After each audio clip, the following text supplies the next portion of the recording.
ഗോപിനാഥ് മുതുകാടും അദ്ദേഹത്തിന്റെ സ്ഥാപനം മാജിക് പ്ലാനറ്റും എത്തിപ്പെട്ടിട്ടുള്ള വിവാദ വിഷയങ്ങളിലേക്കാണ്. രതീഷ്, അതിൽ നമ്മളിപ്പോൾ ഗോപിനാഥ് മുതുകാടിനെ കാണാൻ തുടങ്ങിയിട്ട് പതിറ്റാണ്ടുകളായി. മജീഷ്യൻ മുതുകാട് എന്ന് പറഞ്ഞിട്ടാണ് നമ്മൾ അദ്ദേഹത്തെ കേട്ടുകൊണ്ടിരുന്നത്.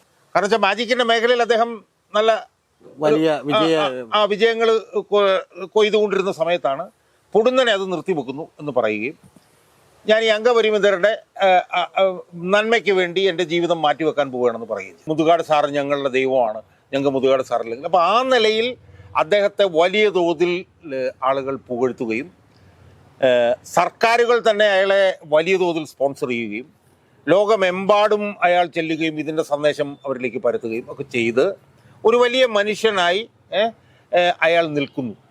ആ പത്രസമ്മേളനമാണ് സത്യം പറഞ്ഞു കഴിഞ്ഞാൽ എനിക്കിതിനകത്തുള്ള സംശയങ്ങൾ മുഴുവൻ ദൂരീകരിക്കുകയും ഇയാൾ ഒരു 1-ാം നമ്പർ തട്ടിപ്പുകാരനാണ് എന്ന് അർത്ഥശങ്കയ്ക്കിടയില്ലാത്ത വിധം എന്നെ ബോധിപ്പിച്ചതും. കമ്മി സുഡു ദമ്പതികളുടെ ഗൂഢാലോചനയാണ് ഇതിന് പിന്നിൽ നിന്നാണ്. CP ശിഹാബിന് കിട്ടിയ പൈസ, അയാൾക്ക് വ്യക്തിപരമായി കിട്ടിയ പൈസ മാജിക് അക്കാഡമിയുടെ ഭാഗമാക്കിയിട്ട് മാജിക് അക്കാഡമി. അപ്പം ഇതിനകത്തൂടെ എല്ലാം റിഫ്ലക്റ്റ് ചെയ്ത് വരുന്നത് എന്താണ്? നിങ്ങളെപ്പോലെ 100 ആൾ വന്നാൽ പോലും എനിക്കൊരു പ്രശ്നവുമില്ല. എനിക്ക് ലക്ഷക്കണക്കിന് ആരാധകർ ലോകത്തെമ്പാടുമുണ്ട്. അതുകൊണ്ട് എൻ്റെ മറ്റൊരു മുഖം നിങ്ങൾ എന്നെ കൊണ്ട് കാണിപ്പിക്കരുത്. ഭരണകൂടം ഏത് നിലയിലാണ് ഈ തട്ടിപ്പുകാരനെ സഹായിച്ചിരുന്നത് എന്നുള്ളത് വളരെ പ്രസക്തമായിട്ട് അതിനകത്ത് വരികയാണ്. ഇതൊരു തരം പുതിയ ഭിക്ഷാടന മാഫിയാണെന്ന് ഞാനതാ പറയുന്നത്. അദ്ദേഹത്തിന്റെ വീട് വിറ്റ് അദ്ദേഹം ആ പണം മുഴുവൻ ഇവർക്ക് സംഭാവന ചെയ്തു. എന്നിട്ട് ഇപ്പോൾ അദ്ദേഹം ഒരു വളരെ ചെറിയ ഫ്ലാറ്റിലാണ് താമസിക്കുന്നതെന്നാണ്. അപ്പൊ അതിൽ തന്നെ മറുപടിയുണ്ട്. എന്താണ്? ഫണ്ടിങ്ങിന് വേണ്ടിയാണ് ഇത് ചെയ്തത്. മുതുകാടിന് കോടിക്കണക്കിന് രൂപ ഇതുപോലെ ഫണ്ട് കിട്ടിയതായിട്ടൊക്കെ ഞാൻ മനസ്സിലാക്കുന്നു. അങ്ങനെ ഫണ്ട് കിട്ടുന്നുണ്ടെങ്കിൽ അത് ഇതുപോലുള്ള ഓട്ടിസത്തിന്റെ ഈ സ്റ്റേജിലൊക്കെ ഉള്ളവർക്ക് വേണ്ടിയിട്ട് കൊടുക്കുകയല്ലേ വേണ്ടത് എന്ന ഒരു ചോദ്യം. ഭയങ്കര ഹൃദയഭേദമാണ് നമ്മളത് കാണുമ്പോഴത്തേക്കും. കൃത്യമായുള്ള ചെലവുകൾക്കുള്ള മുഴുവൻ തുകയും ഏറ്റെടുക്കേണ്ട ബാധ്യത ഒരു കമ്മ്യൂണിസ്റ്റ് ഗവൺമെന്റ് ഒക്കെ ഏറ്റെടുക്കുന്നതിന് പകരം നമ്മൾ ഈ നന്മ മരങ്ങൾക്ക് വേണ്ടി ഇത് വിട്ടുകൊടുക്കുന്നതിന് തെറ്റാണെന്നാണ് 100%. കാരണം ഈ സെറിബ്രൽ പാൽസിയും ഇതൊക്കെ ബാധിച്ചിട്ടുള്ള കുട്ടികളെ ഏറ്റെടുക്കാനുള്ള ചുമതല പ്രൈമറി ആയിട്ട് സ്റ്റേറ്റിനാണ്.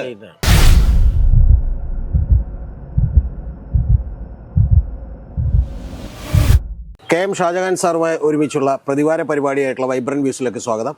ഇന്ന് നമ്മൾ ചർച്ച ചെയ്യുന്നത് ഗോപിനാഥ് മുതുകാടും അദ്ദേഹത്തിൻ്റെ സ്ഥാപനം മാജിക് പ്ലാനറ്റും എത്തിപ്പെട്ടിട്ടുള്ള വിവാദ വിഷയങ്ങളിലേക്കാണ്. അതിൽ ഷാജഹാൻ സാറിൻ്റെ അഭിപ്രായങ്ങളിലേക്കാണ്. സ്വാഗതം സാർ. ഇപ്പോൾ ഗോപിനാഥ് മുതുകാട് എന്ന് പറയുന്ന വളരെ പ്രശസ്തനായിട്ടുള്ളൊരു മജീഷ്യൻ, അദ്ദേഹം മോട്ടിവേഷണൽ സ്പീക്കറാണ്, വളരെ നന്മയുടെ നിറകുടമായി കണ്ടിട്ടുള്ള ഒരാളാണ്. അപ്പോൾ അദ്ദേഹത്തെക്കുറിച്ച് ഇപ്പോൾ വലിയ ആരോപണങ്ങൾ വന്നിട്ടുണ്ട്. ആരോപണങ്ങൾ മുഴുവൻ ഞാൻ വിശദീകരിക്കേണ്ടില്ല എന്ന് വിചാരിക്കുന്നു. ഇപ്പോൾ CP ഷിഹാബ് എന്ന് പറയുന്ന അദ്ദേഹത്തിൻ്റെ സ്ഥാപനത്തിൽ വർക്ക് ചെയ്തിരുന്ന 2 അംഗപരിമിതനായിട്ടുള്ള ഒരാൾ, അദ്ദേഹം വന്ന് വലിയൊരു പത്രസമ്മേളനം നടത്തി. എന്താണ് സാർ അതിന് പറയാനുള്ളത്? എന്താണ് സാർ? രതീഷ്, അതിൽ നമ്മളിപ്പോൾ ഗോപിനാഥ് മുതുകാടിനെ കാണാൻ തുടങ്ങിയിട്ട് പതിറ്റാണ്ടുകളായി.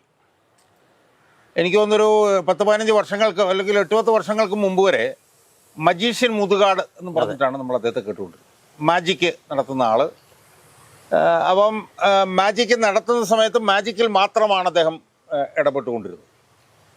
എന്നാൽ നമ്മളെല്ലാവരും അദ്ദേഹത്തെ പ്രത്യേകിച്ച് ശ്രദ്ധിക്കാൻ തുടങ്ങിയത് അദ്ദേഹം മാജിക്ക് പ്രഖ്യാപിച്ചു ഞാൻ ഇനി മാജിക്ക് ചെയ്യുന്നില്ല, മാജിക്ക് ഞാൻ അവസാനിപ്പിച്ചിട്ട് ഞാൻ ഈ അംഗപരിമിതരായിട്ടുള്ള കുട്ടികൾക്ക് വേണ്ടി എൻ്റെ ജീവിതം ഒഴിഞ്ഞു വെക്കാൻ പോവുകയാണ് എന്ന് പറഞ്ഞൊരു പ്രഖ്യാപനം അദ്ദേഹം നടത്തി. അപ്പോൾ അത് ചെറിയൊരു കാര്യമല്ലല്ലോ. കാരണം വെച്ചാൽ മാജിക്കിൻ്റെ മേഖലയിൽ അദ്ദേഹം നല്ല വലിയ വിജയങ്ങൾ കൊയ്തുകൊണ്ടിരുന്ന സമയത്താണ് പൊടുന്നനെ അത് നിർത്തിവെക്കുന്നു എന്ന് പറയുകയും ഞാൻ ഈ അംഗപരിമിതരുടെ നന്മയ്ക്ക് വേണ്ടി എൻ്റെ ജീവിതം മാറ്റിവെക്കാൻ പോവുകയാണെന്ന് പറയുകയും ചെയ്തു. നമുക്കറിയാം ആ സമയത്ത് തന്നെ അയാളുടെ ഒരു പ്രത്യേകത എന്ന് പറഞ്ഞാൽ ഭയങ്കരമായിട്ടുള്ള ഈ ആളുകളെ ആകർഷിക്കുന്ന നിലയിലുള്ള സംസാരങ്ങൾ, അയാളുടെ മോട്ടിവേഷണൽ സ്പീച്ചുകൾ, പിന്നെ ഒരു സുമുഖനായിട്ടുള്ള മനുഷ്യൻ, വളരെ ഈ പറഞ്ഞ പോലെ നമുക്ക് വളരെ സന്തോഷമൊക്കെ തോന്നുന്ന നിലയിലുള്ള പെരുമാറ്റം, ഭയങ്കരമായിട്ടുള്ള കമ്മ്യൂണിക്കേഷൻ സ്കില്ല്. അപ്പോൾ ആ ഘട്ടത്തിൽ തന്നെ അദ്ദേഹത്തിനെ നമ്മൾ ശ്രദ്ധിച്ചിരുന്നതാണ്. ആ ശ്രദ്ധിച്ചിരുന്ന സമയത്താണ് അദ്ദേഹം ഇങ്ങനൊരു പ്രഖ്യാപനം നടത്തുന്നത്. സ്വാഭാവികമായും അത് വലിയ തോതിൽ ആളുകളുടെ ശ്രദ്ധ അയാളിലേക്ക് വന്നു. അതിനുശേഷം അയാൾ മോട്ടിവേഷൻ സ്പീച്ചുമായിട്ട് മുന്നോട്ട് പോയി. മാജിക് പ്ലാനറ്റ് എന്ന് പറഞ്ഞൊരു സ്ഥാപനം തുടങ്ങി. ഡിഫറൻറ്റ് ആർട്ട് സെൻറ്റർ എന്ന് പറയുന്നത് ഒരു സാധനം തുടങ്ങി. അതിനുശേഷം പിന്നെ നമ്മൾ കണ്ടതെന്താണ്, ഇയാളുടെ പൊടുന്നനെയുള്ളൊരു മീറ്റിയോറിക് റൈസാണ് നമ്മൾ പിന്നീട് കണ്ടത്. അയാളൊരു വലിയൊരു നന്മ മരമായി മാറുന്നു. അംഗപരിമിതരായിട്ടുള്ള കുട്ടികൾക്ക് വേണ്ടി ജീവിതം ഉഴിഞ്ഞു വെച്ച ആള്, അയാളുടെ സ്ഥാപനം വലിയ തോതിൽ വളരുന്നു. ഒരുപാട് കുട്ടികൾ അതിനകത്തേക്ക് വരുന്നു. അയാൾ ഭയങ്കരമായി പുകഴ്ത്തപ്പെടുന്നു. അയാൾ ചെയ്യുന്ന ഇതിന് ഇപ്പം ഏറ്റവും അവസാനം തന്നെ പ്രവാസി വ്യവസായിയായിട്ടുള്ള യൂസുഫ് അലി വന്നിട്ട് 1.5 കോടി രൂപ ഞാനിപ്പോൾ കൊടുക്കുന്നു, ഞാൻ മരിച്ചു കഴിഞ്ഞാലും ഓരോ വർഷവും 1 കോടി രൂപ വീതം കൊടുത്തുകൊണ്ടിരിക്കുന്നു എന്ന് പറയുന്നു. കുട്ടികളുടെ അമ്മമാർ വന്നിട്ട് മുതുകാട് സാറ് ഞങ്ങളുടെ ദൈവമാണ്, ഞങ്ങൾക്ക് മുതുകാട് സാറില്ലെങ്കിൽ. അപ്പോൾ ആ നിലയിൽ അദ്ദേഹത്തെ വലിയ തോതിൽ ആളുകൾ പുകഴ്ത്തുകയും സർക്കാരുകൾ തന്നെ അയാളെ വലിയ തോതിൽ സ്പോൺസർ ചെയ്യുകയും ലോകമെമ്പാടും അയാൾ ചെല്ലുകയും ഇതിൻ്റെ സന്ദേശം അവരിലേക്ക് പരത്തുകയും ഒക്കെ ചെയ്ത് ഒരു വലിയ മനുഷ്യനായി അയാൾ നിൽക്കുന്നു. ആ നിൽക്കുന്ന സമയത്താണ് അയാൾക്കെതിരെ ഈ പറഞ്ഞ പോലുള്ള ആരോപണങ്ങൾ വരുന്നത്. ആരോപണങ്ങൾ ആദ്യം വന്നത് എങ്ങനെയാണെന്ന് ചോദിച്ചു കഴിഞ്ഞാൽ, അവിടെ ഉണ്ടായിരുന്ന കുട്ടികളുടെ മാതാപിതാക്കൾ അവരുടെ അനുഭവങ്ങൾ പറഞ്ഞുകൊണ്ട്, അവരുടെ ദുരനുഭവങ്ങൾ പറഞ്ഞുകൊണ്ട് അവർ രംഗത്ത് വരുന്നു. ഞാൻ യഥാർത്ഥത്തിൽ ആ ദുരനുഭവങ്ങൾ പറഞ്ഞുകൊണ്ട് രംഗത്ത് വന്ന സമയം മുതൽ തന്നെ ഇത് വീക്ഷിച്ചുകൊണ്ടിരിക്കുകയാണ്. എന്തൊക്കെയോ പ്രശ്നങ്ങൾ എവിടെയൊക്കെ ഉള്ളതായിട്ട് എനിക്ക് അപ്പം തന്നെ തോന്നിയിരുന്നു. കാരണം അവിടെ കുട്ടികളെ വിട്ട കുട്ടികളുടെ അമ്മമാരാണല്ലോ പറയുന്നത്. പ്രധാനമായിട്ട് അംഗപരിമിതർ എന്ന് പറയുമ്പോഴത്തേക്ക് പ്രധാനമായിട്ട് ഓട്ടിസം ബാധിച്ച സെറിബ്രൽ പാൾസി. കാരണം വെച്ചാൽ ഈ ഓട്ടിസം ബാധിച്ച കുട്ടികളോടുള്ള നമ്മുടെ ഒരു എമ്പതി ഉണ്ടല്ലോ, ആ എമ്പതി നമുക്കുള്ളത് കൊണ്ട് തന്നെ സ്വാഭാവികമായി ഇയാളെ കുറിച്ചിട്ട് അവിടെ ഉണ്ടായിരുന്ന കുട്ടികളുടെ അമ്മമാർ എന്താണ് പറയുന്നുള്ളത് ഞാനിങ്ങനെ ശ്രദ്ധിച്ചുകൊണ്ടിരിക്കുകയായിരുന്നു. പക്ഷെ അതെനിക്കൊരു വാട്ടർ ഷെഡായിട്ട് തോന്നിയൊരു സംഭവം എന്ന് പറയുന്നത്, ഈ CP ശിഹാബ് എന്ന് പറയുന്ന ഒരാൾ, അംഗപരിമിതൻ എന്നാണ് പറയുന്നത് എനിക്കറിയില്ല, അദ്ദേഹം 2 കൈയും 2 കാലുമില്ല, പക്ഷേ സാമൂഹ്യ മാധ്യമത്തിലൊക്കെ അദ്ദേഹം വലിയ താരമാണ്. അദ്ദേഹം ഒരു പത്രസമ്മേളനം നടത്തി. ആ പത്രസമ്മേളനമാണ് സത്യം പറഞ്ഞു കഴിഞ്ഞാൽ എനിക്കിതിനകത്തുള്ള സംശയങ്ങൾ മുഴുവൻ ദൂരീകരിക്കുകയും ഇയാൾ ഒരു 1-ാം നമ്പർ തട്ടിപ്പുകാരനാണ് എന്ന് അർത്ഥശങ്കയ്ക്കിടയില്ലാത്ത വിധം എന്നെ ബോധിപ്പിച്ചതും ആ ഒരു പത്രസമ്മേളനത്തിൽ ഈ CP ശിഹാബ് എന്ന് പറഞ്ഞ ഈ മനുഷ്യൻ, അയാൾ ഗോപിനാഥ് മുതുകാടിൻ്റെ കൂടെ ജോലി ചെയ്തിരുന്നപ്പോൾ അയാൾക്കുണ്ടായിട്ടുള്ള ദുരനുഭവങ്ങൾ കാര്യകാരണ സഹിതം തെളിവുകളുടെ അടിസ്ഥാനത്തിൽ അയാൾ എണ്ണി പറഞ്ഞപ്പോഴാണ് എനിക്ക് ഇയാൾ ഒരു ലോക തട്ടിപ്പുകാരനാണെന്നുള്ളത് പരിപൂർണമായിട്ട് എനിക്ക് ബോധ്യമായത്. അതൊരു ഏർലി കൺക്ലൂഷൻ അല്ലേ എന്നാണ് എൻ്റെ ചോദ്യം. കാരണം CP ശിഹാബ് അദ്ദേഹത്തിനൊപ്പം വർക്ക് ചെയ്തു, ഞാൻ വളരെ കൃത്യമായിട്ട് കണ്ടതാണ്. അതിനകത്ത് ഏറ്റവും ഉയർന്നിട്ടുള്ള ഏറ്റവും വലിയ വിമർശനം എന്ന് പറയുന്നത്, ആ CP ശിഹാബിൻ്റെ പത്രസമ്മേളനത്തിൽ തൊട്ടിപ്പുറത്തിരിക്കുന്നത് വേറൊരു യൂട്യൂബ് ചാനൽ നടത്തുന്ന ഒരാളാണ്. അപ്പോൾ ആ യൂട്യൂബ് ചാനൽ നടത്തുന്ന ആളുകൾ അങ്ങനെ ഇരിക്കുന്നു, അല്ലെങ്കിൽ അവരൊക്കെ കൂടി ഓർഗനൈസ് കൊണ്ട് ഒരു കാര്യമാണെന്നാണ്. ഇപ്പം നമ്മൾ സംസാരിക്കുന്ന ദിവസം ശരിക്കും മറുനാടൻ മലയാളി ഒരു വീഡിയോ പുറത്തേക്ക് വിട്ടേക്കുന്നത് കമ്മി സുഡു ദമ്പതികളുടെ ഗൂഢാലോചനയാണ് ഇതിന് പിന്നിലാണ്. കാരണം ഇത് CP ശിഹാബ് പറഞ്ഞ കാര്യങ്ങളിൽ ചിലപ്പോൾ വാസ്തവമുണ്ടാവാം. കാരണം ഏതാണ്ട് പുറത്തുനിന്ന് കിട്ടിയിട്ടുള്ള ഏതാണ്ട് 2 ലക്ഷം രൂപയോളം എൻ്റെ അക്കൗണ്ടിലേക്ക് തരണം എന്ന് പറഞ്ഞു, ഇവിടെ വരുമ്പോൾ തിരിച്ചു തരാമെന്ന് പറഞ്ഞു. പക്ഷെ അതിലൊക്കെ ഒരു ലാക്ക് ഓഫ് ക്ലാരിറ്റി ഉണ്ടെന്നാണ് എനിക്ക് തോന്നിയിട്ടുള്ളത്. അല്ല രതീഷ്, ഞാൻ പറഞ്ഞല്ലോ, ഞാനൊരു 8-10 ദിവസമായിട്ട് ഇത് നിരീക്ഷിച്ചുകൊണ്ടിരിക്കുകയാണ്. ഇതിൻ്റെ ഇടയിൽ തന്നെ പലരും എന്നോട് വീഡിയോ ചെയ്യണം എന്നൊക്കെ ആവശ്യപ്പെട്ടു. ഞാൻ വീഡിയോ ചെയ്തിരുന്നില്ല. പക്ഷേ ഈ CP ശിഹാബിൻ്റെ ഇടപെടൽ ഒരു വാട്ടർ ഷെഡായിരുന്നു എന്ന് ഞാൻ പറയുന്നതിന് പല കാരണങ്ങളുണ്ട്. ഒന്നാമത്തെ ഏറ്റവും പ്രധാനപ്പെട്ട കാരണങ്ങളെന്ന് പറഞ്ഞു കഴിഞ്ഞാൽ, അയാൾ പറയുന്ന അയാളുടെ അനുഭവങ്ങളാണ്. അതിൽ തന്നെ നമ്മളെ ഏറ്റവും കൂടുതൽ ചലിപ്പിക്കുന്ന ഒരു അനുഭവം എന്ന് പറഞ്ഞാൽ, അയാൾക്ക് കൈയില്ലാത്ത കാലില്ലാത്തൊരു മനുഷ്യനാണ്. ആ മനുഷ്യനെ ഒരുപാട് VIP ഇരിക്കുന്ന ഒരു യോഗത്തിലേക്ക് ചെല്ലുമ്പോൾ അയാൾക്കൊരു ഇലക്ട്രിക് വീൽ ചെയർ ഉണ്ടായിരുന്നിട്ട് പോലും അത് ഉപയോഗിക്കാതെ നീന്തി ചെല്ലണം ഇയാൾ എന്ന് പറയുന്നു. അതിൻ്റെ സെൻറ്റിമെൻറ്റ്സ് മൊത്തം അതിന് മാത്രമല്ല അത് അയാൾ പറയുകയും ചെയ്യുന്നു. അപ്പോൾ എന്താണ് സാർ അങ്ങനെ പറഞ്ഞപ്പോഴത്തേക്ക് ചോദിച്ചാൽ, അത് അങ്ങനത്തെ ഒരു ഇമോഷണൽ ഫീൽ നമുക്കുണ്ടാവണം, അതാണ് നമുക്ക് ഗുണം ചെയ്യുന്നത്. ഗുണം ചെയ്യുന്നത് എന്നൊക്കെ പറയുമ്പോഴത്തേക്കും അറിയാമല്ലോ. അതെ. അതുപോലെ തന്നെ സ്റ്റേജിൽ കയറി കഴിയുമ്പോഴത്തേക്കും ഗോപിനാഥ് മുതുകാട് സാർ ഞങ്ങളുടെ ദൈവമാണ് എന്ന് പറയണം എന്ന് പറയുന്നു. അതുപോലെ തന്നെ ഈ അയാളുടെ കൂടെയുള്ള ഭിന്നശേഷിക്കാരായിട്ടുള്ള കുട്ടികളെ അയാൾ എങ്ങനെ കൈകാര്യം ചെയ്യുന്നു എന്നുള്ളതിനകത്ത് പറയുന്നുണ്ട്.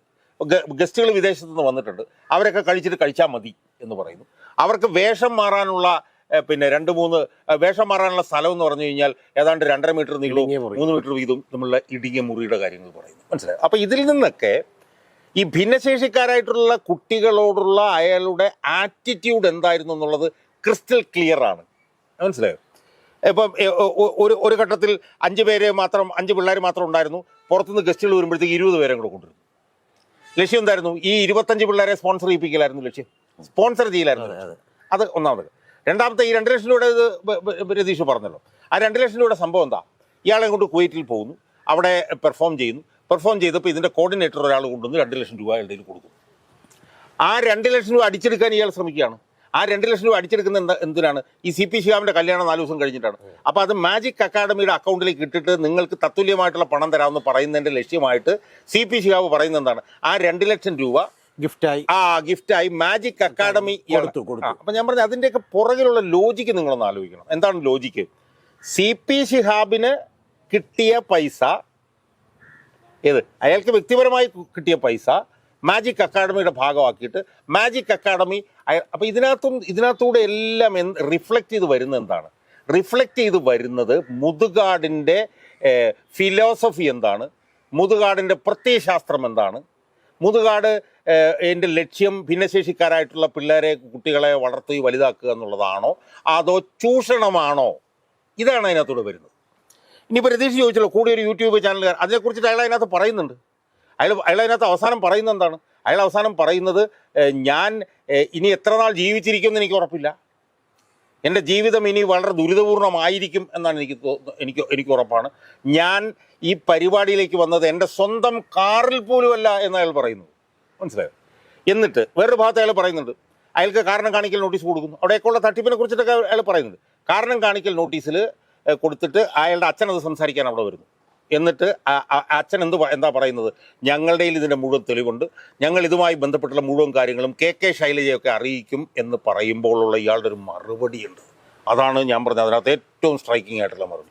അയാൾ പറയുന്നത്, നിങ്ങളെപ്പോലെ 100 ആൾ വന്നാൽ പോലും എനിക്കൊരു പ്രശ്നവുമില്ല, എനിക്ക് ലക്ഷക്കണക്കിന് ആരാധകർ ലോകത്തെമ്പാടുമുണ്ട്, അതുകൊണ്ട് എൻ്റെ മറ്റൊരു മുഖം നിങ്ങൾ എന്നെ കൊണ്ട് കാണിപ്പിക്കരുത്.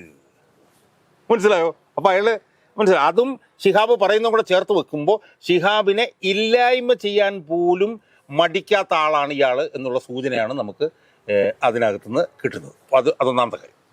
രണ്ടാമത്തെ കാര്യം, ഇയാൾക്കെതിരായി വന്നിട്ടുള്ള ആളുകളുണ്ട്, അവരെല്ലാവരും മറച്ചു വെക്കുന്ന ഒരു ഭാവം കൂടിയുണ്ട്. അതും കൂടെ ഒന്ന് ഹൈലൈറ്റ് ചെയ്യണമെന്ന് എനിക്ക് തോന്നുന്നു. അതെന്താണെന്ന് ചോദിച്ചാൽ, ഇവിടുത്തെ ഭരണകൂടം അയാൾക്ക് നൽകിയിട്ടുള്ള അചഞ്ചലമായിട്ടുള്ള പിന്തുണ.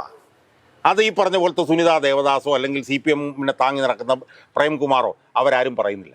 CP ശിഹാബ് പറഞ്ഞൊരു സുപ്രധാനമായിട്ടുള്ളൊരു പോയിന്റ് ഉണ്ട്. ആ പോയിന്റ് എന്ന് പറഞ്ഞാൽ എന്താണ്? മുഹമ്മദ് അഷീൽ എന്ന് പറഞ്ഞ കേരള സോഷ്യൽ സെക്യൂരിറ്റി മിഷൻ അതിൻ്റെ എക്സിക്യൂട്ടീവ് ഡയറക്ടർ നിരന്തരം അവിടെ ആയിരുന്നു എന്നാണ് പറയുന്നത്.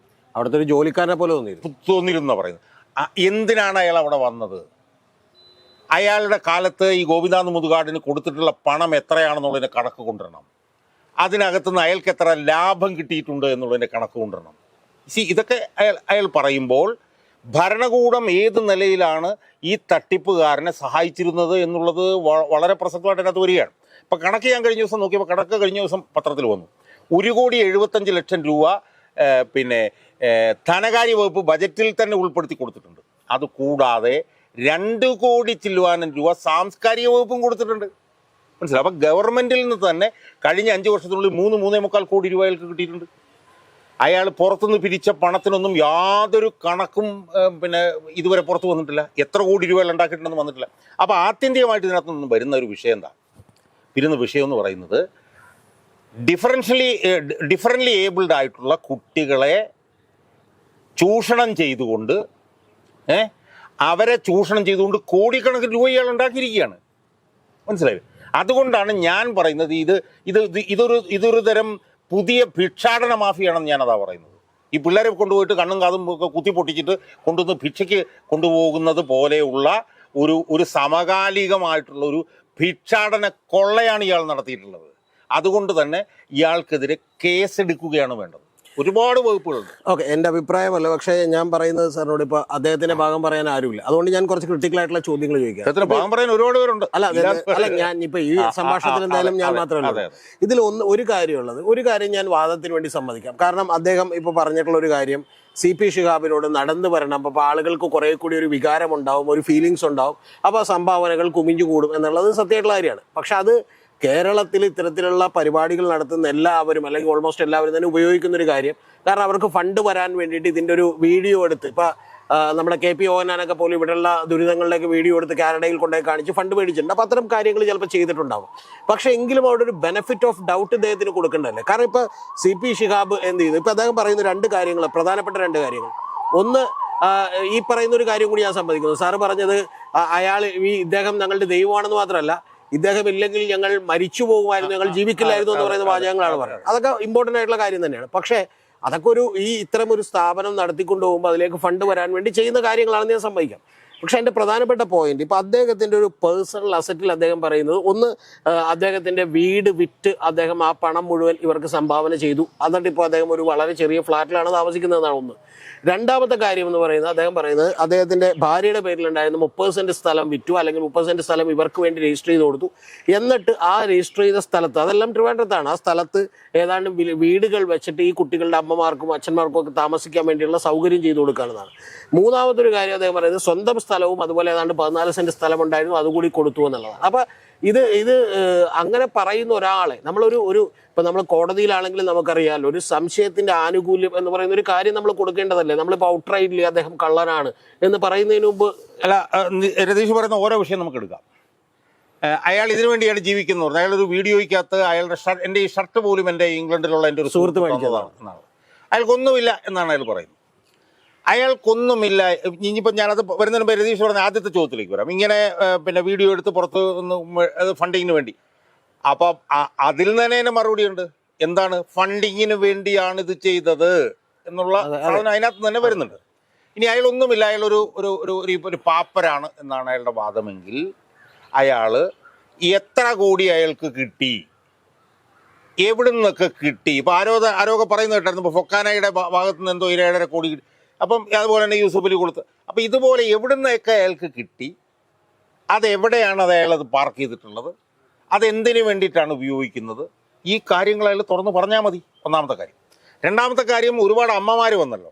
അതൊക്കെയായി ബന്ധപ്പെട്ട് യൂട്യൂബിൽ വരുന്ന വിമർശനം എന്താണെന്നറിയോ? ഈ അമ്മമാരൊക്കെ വരുമ്പോൾ അവരെല്ലാം ഒറ്റതിരിഞ്ഞ് ആക്രമിക്കാനാണ് ശ്രമം. അതിന് പകരം അവർ വന്നിട്ടുണ്ടെങ്കിൽ എന്താണ് അവരുടെ പ്രശ്നം, നമുക്ക് പരിഹരിക്കാം, നമുക്ക് ചർച്ച ചെയ്യാം എന്ന് പറയുന്നില്ല. വരുന്നവരെ മുഴുവൻ ഒറ്റതിരിഞ്ഞ് ആക്രമിച്ച് അവരെ അടിച്ചമർത്താൻ വേണ്ടിയിട്ടാണ് ശ്രമം നടത്തിക്കൊണ്ടിരിക്കുന്നത്. ഇതിനകത്തുള്ളൊരു പ്രധാനപ്പെട്ട പ്രശ്നം അറിയോ രതീഷ്? ഞാൻ കഴിഞ്ഞ ദിവസം ഒരു വീഡിയോ കണ്ടു. ആ വീഡിയോ എങ്ങനെയാണെന്ന് പറഞ്ഞു കഴിഞ്ഞാൽ, ഈ ഒട്ടിസം ബാധിച്ച ഒരു പയ്യൻ, അവൻ്റെ സഹോദരിയാണ് ഇപ്പുറത്തിരിക്കുന്നത്. അവൻ ഇരിക്കെ ഈ സഹോദരി ഇങ്ങനെ സംസാരിച്ചുകൊണ്ടിരിക്കുകയാണ്. ആ ഒട്ടിസം ബാധിച്ച പയ്യനെ സംബന്ധിച്ചിടത്തോളം അവനൊന്നും ചെയ്യാൻ പറ്റില്ല. അവൻ ടോട്ടലി ക്രിപ്പിൾഡ് ആണ് അവൻ. മനസ്സിലായില്ലേ? അപ്പോൾ അവർ ചോദിക്കുന്ന ചോദ്യം, എനിക്ക് മുതുകാടിനെ കുറിച്ചിട്ട് വലിയ വിമർശനങ്ങളും ഞാനൊന്നും ഉന്നയിക്കുന്നില്ല. പക്ഷേ മുതുകാടിന് കോടിക്കണക്കിന് രൂപ ഇതുപോലെ ഫണ്ട് കിട്ടിയതായിട്ടൊക്കെ ഞാൻ മനസ്സിലാക്കുന്നു. അങ്ങനെ ഫണ്ട് കിട്ടുന്നുണ്ടെങ്കിൽ അത് ഇതുപോലുള്ള ഒട്ടിസത്തിൻ്റെ ഈ സ്റ്റേജിലൊക്കെ ഉള്ളവർക്ക് വേണ്ടിയിട്ട് കൊടുക്കുകയല്ലേ വേണ്ടത് എന്ന ഒരു ചോദ്യം. ഭയങ്കര ഹൃദയഭേദമാണ് നമ്മളത് കാണുമ്പോഴത്തേക്കും. അപ്പോൾ യഥാർത്ഥത്തിൽ ഞാൻ അന്വേഷിച്ചപ്പോൾ എനിക്ക് മനസ്സിലാവുന്ന കാര്യം എന്ന് വെച്ചാൽ, ഒട്ടിസത്തിൻ്റെ ഏറ്റവും ഏർലി സ്റ്റേജിലുള്ള ആളുകളെ സെലക്ട് ചെയ്യും. ആ സെലക്ട് ചെയ്യുന്ന ഒരു പണമുള്ള വീട്ടിൽ നിന്നായിരിക്കും. അവരെ വെച്ചുകൊണ്ട് ഇത് നടത്തി പൈസ ഉണ്ടാക്കുക എന്നുള്ളൊരു രീതിയിലാണ് ഇയാൾ ചെയ്യുന്നത്. ഇപ്പോൾ CP ഷിഹാബിൻ്റെ സംബന്ധിച്ച് തന്നെ എനിക്ക് ഏറ്റവും കൂടുതൽ വിശ്വാസയോഗ്യമായി തോന്നി എന്താണെന്ന്, അയാൾ അവസാനം പറയുന്നത്, അയാൾക്ക് കിട്ടിയ കാരണം കാണിക്കൽ നോട്ടീസിന് 8 പേജുള്ളൊരു മറുപടി, ഡിജിറ്റൽ തെളിവും അല്ലാത്ത ഫോൺ കോൾ റെക്കോർഡ്സ് ഇതെല്ലാം കൂടെ വെച്ചിട്ട് അയാൾക്ക് കിട്ടിയ കാരണം കാണിക്കൽ നോട്ടീസിന് 8 പേജുള്ളൊരു മറുപടി മെയിൽ ചെയ്തിട്ട് 6 വർഷങ്ങൾ കഴിഞ്ഞിട്ടും ഇതുവരെ മറുപടിയില്ല. ഇതാണ് അയാളുടെ ഏറ്റവും പ്രധാനപ്പെട്ട വാദം. സംഭവം ഇത്രയേ ഉള്ളൂ. അയാളുടെ കാരണം കാണിക്കൽ നോട്ടീസ് 8 പേജ് അയാൾ മറുപടി കൊടുത്തിട്ടുണ്ടല്ലോ. ആ 8 പേജിനും അയാൾ കൊടുത്തിട്ടുള്ള തെളിവുകളുടെ അടിസ്ഥാനത്തിൽ അയാൾക്ക് മറുപടി കൊടുത്തു കഴിഞ്ഞാൽ അവിടെ തീരുന്നതേ ഉള്ളൂ. മനസ്സിലായി? അപ്പോൾ ഇത് ഒരു സംശയവുമില്ല, ഇത് വലിയ തോതിലുള്ള ചൂഷണമാണ് ഇവിടെ നടന്നിട്ടുള്ളത്. ഇവിടെ എന്തെങ്കിലും ഈ പറഞ്ഞ പോലെ പണമോഷണമോ ഇതുപോലെയൊന്നുമല്ല. ഇത് വളരെ സീരിയസ് ആയിട്ടുള്ള ഒട്ടിസം ബാധിച്ചിട്ടുള്ള പിള്ളേരെ ഉപയോഗിച്ചുകൊണ്ട് കോടികൾ ഒരാൾ ഉണ്ടാക്കിയിരിക്കുകയാണ്. ഇതിനെക്കുറിച്ച് സമഗ്രമായിട്ടുള്ള അന്വേഷണം നടക്കണം. ആ സമഗ്രമായിട്ടുള്ള അന്വേഷണം നടക്കണമെന്നുള്ള ആവശ്യം ഞാനും എൻ്റെ പ്ലാറ്റ്ഫോമായിട്ടുള്ള സേവ് കേരള പറഞ്ഞു ഞങ്ങൾ ഉന്നയിക്കുന്നതിനെ കുറിച്ചിട്ട് ഞങ്ങൾ ആലോചിച്ചുകൊണ്ടിരിക്കുകയാണ്. വളരെ ഗുരുതരമാണ് ഇതിൻ്റെ പുറകിലുള്ള വിഷയങ്ങൾ എന്നുള്ളത് സംബന്ധിച്ച് എനിക്ക് യാതൊരു തർക്കവും അല്ല. ഇപ്പം സമഗ്രമായ അന്വേഷണം നടക്കണം എന്നുള്ളത് ഞങ്ങൾ തന്നെ ഇപ്പം ഞാനും ഞങ്ങളുടെ ടോക്ക് ഷോ ഉണ്ട്, RR ടോക്ക് ഷോ. അപ്പോൾ അതിൽ ഞങ്ങൾ കഴിഞ്ഞ ദിവസം പറഞ്ഞിരുന്നു. പക്ഷേ അപ്പോഴും ഇപ്പോൾ എനിക്കറിയാവുന്ന കുറച്ച് കാര്യങ്ങളുണ്ട്. ഇപ്പം അദ്ദേഹം ഏതാണ്ട് അമേരിക്കയിലെ എല്ലാ സ്റ്റേറ്റുകളിലും അദ്ദേഹം സന്ദർശിച്ച് അവിടെ നിന്നെല്ലാം വലിയ തോതിൽ പിരിവുകൾ നടത്തി എന്ന് പറയുന്ന ആരോപണമൊക്കെ ഉണ്ട്. ഏതാണ്ട് 7 കോടി രൂപയിലധികം ഒരൊറ്റ വിസിറ്റിന് സമ്പാദിച്ചു എന്ന് പറയുന്ന കാര്യം. പക്ഷെ അപ്പോഴും ഞാൻ ചോദിക്കുന്നൊരു ചോദ്യം, ഇപ്പം ഇന്ന് അദ്ദേഹത്തിന് വേണ്ടി ഉയർത്തിയിട്ടുള്ള ഏറ്റവും വലിയ ന്യായീകരണങ്ങളിലൊന്ന് ഇതിൻ്റെ പിന്നിലുള്ളത് ഈ പറയുന്ന അദ്ദേഹത്തിന് ഇപ്പോൾ ഒരു പത്മശ്രീ വേണമെങ്കിൽ കിട്ടിയേക്കാം, അല്ലെങ്കിൽ അത്തരത്തിലുള്ള കാര്യങ്ങൾ കിട്ടിയേക്കാം. അപ്പോൾ അത് തടയുന്നതിന് വേണ്ടി ഈ പറയുന്ന ഒരു കമ്മി സുഡു അത്തരത്തിലുള്ള ആളുകൾ നടത്തിയിട്ടുള്ള ഒരു ഗൂഢാലോചനയാണെന്നാണ്. ഓക്കെ, അതവിടെ നിൽക്കട്ടെ. രണ്ടാമത്തെ കാര്യം പറയുന്നത്, മറ്റുള്ള ആളുകൾ, അതായത് ഇത്തരത്തിലുള്ള പ്രവർത്തനങ്ങൾ നടക്കുന്ന ആളുകൾക്ക് ഒരു ഫോക്കസ് കിട്ടാതിരിക്കുകയും ഇദ്ദേഹത്തിന് ഇത്രയും വലിയ ഫോക്കസ് കിട്ടുകയും ഇത്ര വലിയ ഫണ്ട് കിട്ടുകയും ചെയ്യുന്നതിനുള്ള അസൂയ കൊണ്ടാണ് എന്നൊക്കെ പറയുന്നുണ്ട്. അപ്പോൾ ഇതിൽ ഞാൻ ചോദിക്കുന്നൊരു കാര്യം, ഇപ്പം അദ്ദേഹത്തിൻ്റെ പേഴ്സണൽ അസറ്റ് ഇത്തരത്തിലുള്ള കാര്യങ്ങൾക്ക് വേണ്ടി വിനിയോഗിച്ചു എന്ന് അദ്ദേഹം അവകാശപ്പെടുന്നുണ്ട്. ഇത് ഓക്കെ, എന്തു തന്നെ ആയിക്കോട്ടെ. ഇപ്പം ഇതിൽ ചില അസ്വാഭാവികതകളൊക്കെ ഉണ്ട് എനിക്ക് പോലും. ഇപ്പം അദ്ദേഹം പറയുന്നത് എൻഡോസൾഫാൻ ദുരിതബാധിതരെ കണ്ടപ്പോൾ പെട്ടെന്നൊരു സുപ്രഭാതത്തിൽ ഇദ്ദേഹത്തിന് തോന്നി എന്നൊക്കെയാണ്. പക്ഷേ എങ്കിൽ പോലും ഞാൻ പറയുന്നത്, നമ്മളൊക്കെ ഒരു സംരംഭകം എന്ന് പറയുന്ന, അല്ലെങ്കിൽ ഇത്തരത്തിലുള്ള ഒരു കാര്യം ചെയ്ത് ആളുകളെ സഹായിക്കാൻ വേണ്ടി അയാളെ പ്രതിഫലേച്ഛയില്ലാതെ ചെയ്യുന്നു, 1 രൂപ പോലും എടുക്കുന്നില്ല. അദ്ദേഹം തന്നെ അവിടെ നിന്നാണ് ഫുഡ് കഴിക്കുന്നത്. പേഴ്സണൽ അസറ്റുകളെല്ലാം ഇതിനു വേണ്ടി കൊടുത്തേക്കാണ്.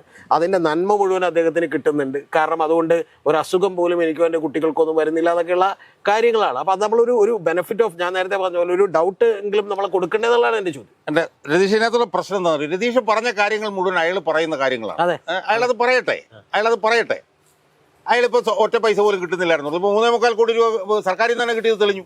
1. 2, അയാളുടെ സ്ഥാപനവുമായി ബന്ധപ്പെട്ടുകൊണ്ട് ഈ മുഹമ്മദ് അഷീൽ എന്ന് പറഞ്ഞ ഫുൾ ടൈം അവിടെയായിരുന്നു. ഇതൊക്കെ ദുരൂഹമാണ്. ഇപ്പോൾ CP ശിഹാബ് എന്ന് പറഞ്ഞാൽ ഈ മുഹമ്മദ് അഷീലിനെ കുറിച്ച് തന്നെ പറയുന്നുണ്ട്. മുഹമ്മദ് അഷീൽ നിരന്തരം അവിടെ ഉണ്ടായിരുന്നു, ഇവർ തമ്മിൽ നല്ല ബന്ധമായിരുന്നു. അപ്പോൾ അവിടെ പ്രശ്നം ഉണ്ടായി കഴിഞ്ഞപ്പോഴത്തേക്കും ഭാര്യയുടെ സഹായത്തോടുകൂടി ഒരു ചെറിയ വീഡിയോ ഉണ്ടാക്കിയിട്ട് അയാൾക്ക് അയച്ചു കൊടുക്കുന്നു. ആർക്ക്? മുഹമ്മദ് അഷീൽ എന്ത് ചെയ്തു? ഇത് കിട്ടിയ ഉടനെ തന്നെ ഇയാളെ അങ്ങ് ബ്ലോക്ക് ചെയ്യുക ചെയ്യുന്നത്. മുഹമ്മദ് അഷീൽ അങ്ങനെയാണോ ചെയ്യേണ്ടത്? മുഹമ്മദ് അഷീൽ അത് ചെയ്യുമ്പോഴത്തേക്കും ഇങ്ങനൊരു സംഭവം ഉണ്ടായിട്ടുണ്ടെങ്കിൽ ആ സംഭവം പരിഹരിക്കാൻ എന്ത് ചെയ്യുമെന്ന് പറഞ്ഞാൽ അതിനകത്ത് ഇടപെടുകയാണ് ചെയ്യേണ്ടത്. എല്ലാം ദുരൂഹമാണ്.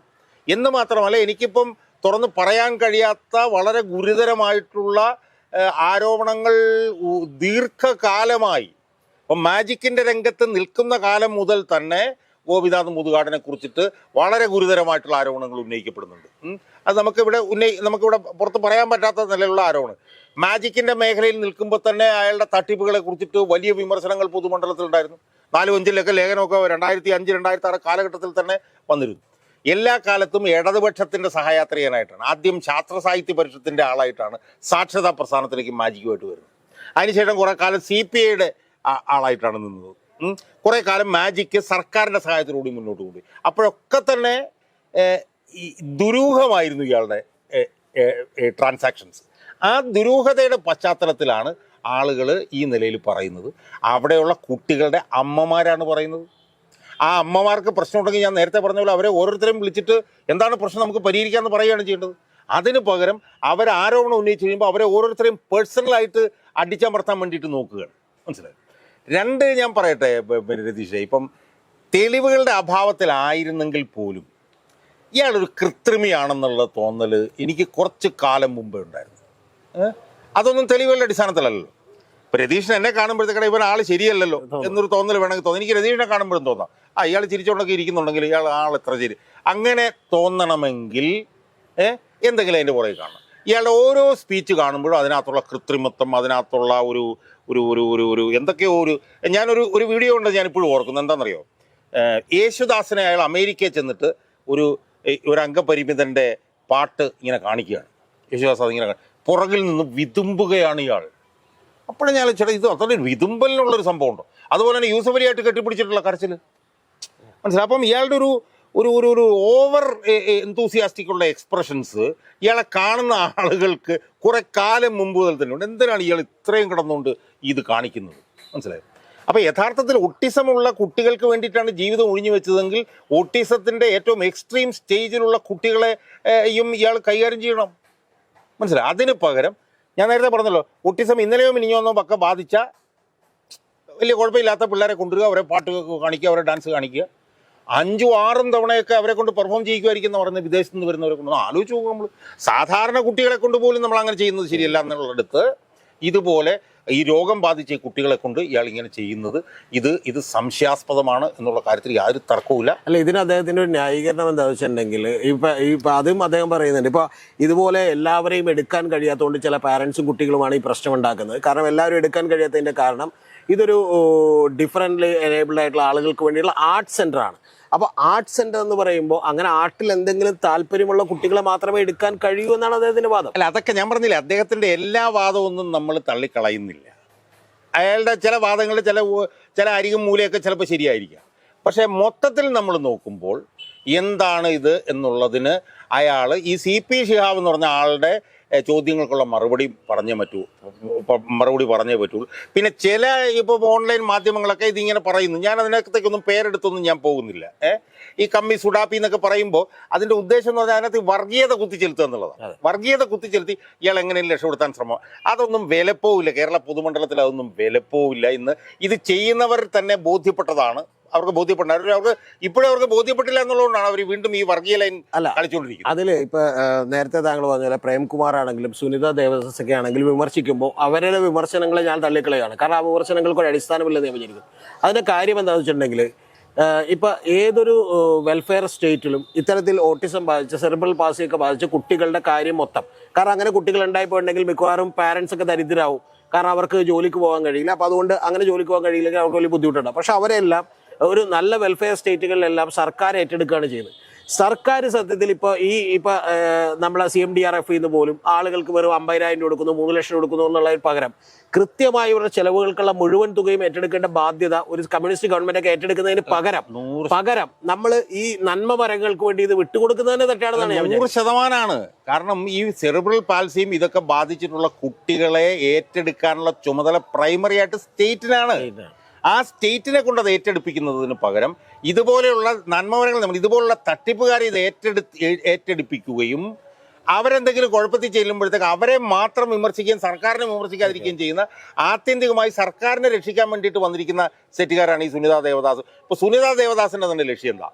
സുനിത ദേവദാസ് ഒരു 5-6 ദിവസമായിട്ട് ഇതിനകത്ത് ആ ഫോളോ അപ്പിൻ്റെ സുനിത ദേവദാസിന് എത്ര എതിർപ്പുണ്ടെങ്കിലും ഞാൻ പറയുകയാണ്, അതിൻ്റെ ആത്യന്തിക ലക്ഷ്യം ഈ പ്രശ്നം പുറത്തേക്ക് കൊണ്ടുവരും കാര്യമൊന്നുമല്ല. ഇത് റെമ്യൂണറേഷൻ എന്നുള്ളൊരു കണ്ണാണ് അതിനകത്തുള്ളതെന്നുള്ളത് വളരെ കൃത്യമായി നമുക്ക് മനസ്സിലാകും. കാരണം അതിൻ്റെ ഭാഗമായിട്ടാണ് സർക്കാരിന് ഇതിനകത്തുള്ള പങ്കിനെ കുറിച്ചിട്ടൊന്നും ഒരു അഭിപ്രായങ്ങളൊന്നും പറയുന്നില്ല. ശരിക്കും സർക്കാരിനാണ് ഇതിനകത്ത് ഏറ്റവും പ്രധാനപ്പെട്ട പങ്കുള്ളത് എന്നാണ് എനിക്ക് തോന്നുന്നത്. അല്ല, അവിടെയാണ് എനിക്ക് ആ വിമർശനമുള്ളത്. കാരണം ഇപ്പൊ ഇദ്ദേഹത്തെ പോലെയുള്ള ആളുകൾ ഈ കുട്ടികളുടെ സെന്റിമെന്റ്സ് വിറ്റ് കാശാക്കുമ്പോൾ സത്യത്തിൽ ഇതിനോട് ആത്മാർത്ഥതയില്ലാതെ ഇടപെടുന്ന ഇത്തരത്തിലുള്ള യൂട്യൂബ് ചാനലുകൾ ഇത് വിറ്റ് കാശാക്കാണ്. അല്ല ഞാൻ പറയുന്നത് സുനിത ദേവദാസ് മാത്രമല്ല, ഇതിനകത്ത് ഇറങ്ങിയിട്ടുള്ള യൂട്യൂബ് ചാനലുകാരെല്ലാവരും അവരുടെ എല്ലാവരുടെയും ലക്ഷ്യം ഇതിനകത്ത് പണം മാത്രമാണ് എന്നുള്ള ഒരു ആരോപണമാണ് ഞാൻ ഉന്നയിക്കുന്നത്. അല്ലാതെ ഈ വിഷയത്തിൽ സജീവമായി ഇടപെട്ടുകൊണ്ട് ഇതിനകത്ത് സത്യം ജയിക്കണം എന്നുള്ളൊരു ലക്ഷണമല്ല അവർക്കുള്ളത്. അവർക്ക് സ്വാർത്ഥ താല്പര്യങ്ങളാണ് എന്നാണ് മനസ്സിലാക്കേണ്ടത്. അതിൻ്റെ ഏറ്റവും പ്രധാനപ്പെട്ട ഉദാഹരണമാണ് ഈ സുനിത ദേവദാസ് മുതൽ പ്രേംകുമാർ വരെയുള്ളവർ എന്നാണ് എനിക്ക് പറയുന്നത്. സാർ, ഇതോടൊപ്പം തന്നെ ഒരു വാചകവും കൂടി കൂട്ടിച്ചേർത്ത് പോകാം. ഈ നന്മ മരങ്ങൾ എന്ന് പറയുന്നത് ഫിറോസ് കുന്നുംപറമ്പിൽ അല്ലെങ്കിൽ അതുപോലെയുള്ള ആളുകളൊക്കെ നമ്മുടെ സമൂഹത്തിൽ ഉദയം ചെയ്യുന്നു. അവരൊക്കെ ഈ നമ്മുടെ ഇവിടുത്തെ താലൂക്ക് ഹോസ്പിറ്റലുകളും ഗവൺമെൻറ് ഹോസ്പിറ്റലുകളും മൾട്ടി സ്പെഷ്യാലിറ്റി ഹോസ്പിറ്റലുകളൊക്കെ ഉയർത്തെഴുന്നേറ്റാൽ ഇത്തരത്തിലുള്ള ഈ പരിപാടിയുടെ ഒന്നും ആവശ്യമില്ല. ഇത് പലപ്പോഴും ആളുകളുടെ സെന്റിമെന്റ്സ് വിട്ട് ഗൾഫിൽ നിന്ന് അല്ലെങ്കിൽ മറ്റു സ്റ്റേറ്റുകളിൽ നിന്ന് ഇങ്ങോട്ട് പണം അയക്കുന്നു, എന്നിട്ട് ചികിത്സയ്ക്ക് വേണ്ടി വരുന്നു, ലാസ്റ്റ് ഈ നന്മമരങ്ങൾ തമ്മിൽ തന്നെ ഇടിയുണ്ടാകുന്നു എന്നൊക്കെ പറയുന്നതൊക്കെ തന്നെ വളരെ അസ്വാഭാവികതയാണ്. ഇത് ഗവൺമെന്റ് ഇടപെടേണ്ട കാലം അതിക്രമിച്ചു. ഞാൻ പറയുന്നത് ഇതിനെക്കുറിച്ച് സമഗ്രമായൊരു അന്വേഷണം വേണം എന്നാണ്. അല്ലാതെ ഈ നന്മ മരങ്ങൾ എന്നൊക്കെ പറഞ്ഞു വരുന്നത് തന്നെ വലിയ തട്ടിപ്പിന്റെ പുതിയ രൂപങ്ങളാണ്. ഇതിനകത്ത് നമ്മൾ അന്വേഷണം വേണം എന്നൊക്കെ നമ്മൾ ആവശ്യപ്പെടുമ്പോൾ നമ്മൾ ആരോടാണ് അന്വേഷണം വേണമെന്ന് ആവശ്യപ്പെടുന്നത് എന്നുള്ളൊരു പ്രശ്നം വരും. എന്തായാലും ആദ്യ ഭാഗം 100% പിന്നെ രതീഷ് പറഞ്ഞതാണ് കറക്റ്റ്. ഈ നന്മ മരങ്ങൾ എന്നൊക്കെ പറഞ്ഞു വരുന്നവരെ ഫസ്റ്റ് ഡേ മുതൽ തന്നെ നമ്മൾ വളരെ സസ്പീഷ്യസ് ആയിട്ട് അവരെ കാണണം എന്നുള്ളതിൻ്റെ ഏറ്റവും പുതിയ ഉദാഹരണമാണ് ഈ ഗോപിനാഥ് മുതുകാട് എന്നാണ് എനിക്ക് തോന്നുന്നത്. എന്താണെങ്കിലും സാർ, ഇത്രയും സമയം നന്ദി.